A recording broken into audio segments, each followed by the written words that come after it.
State University. She's a professor and a director of a department. But when she was confronted to make a decision between her career and me, she chose a bishop to be her priority. And that's why I am so thankful to God, because I am not alone.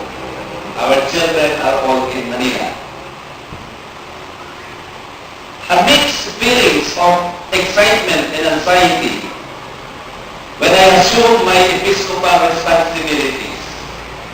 I must confess that my exposure to DEA is so little that I need some time to study the culture of the people, the context of mission, the most effective way of leadership that can help in fulfilling the vision of Davao Episcopal Area. Let me give you the state of Davao Episcopal Area. DEA is the smallest and yet the biggest among the three episcopal areas.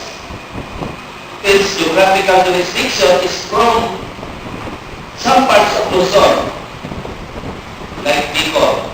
This is part of Luzon. Some islands of Visayas and Mindanao. So this is the biggest so far among the three episcopal areas in terms of its geography. At present, from the latest census that was 2011,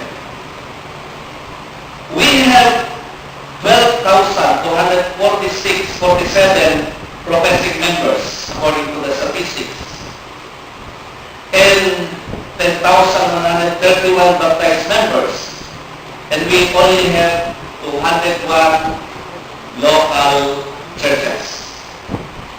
We have 64 preaching points and a total of 15 districts. For the ordained elders, we have 148. We have 148 ordained full-fledged elder of the church. And for the non-ordained, meaning local pastors and others, we have 166. That is the composition of Davao Episcopal Area at present. For the vision for Davao Episcopal Area, when you listen to some bishops of our church in Manila, every time they present their Episcopal area, the bishop of Baguio area, he will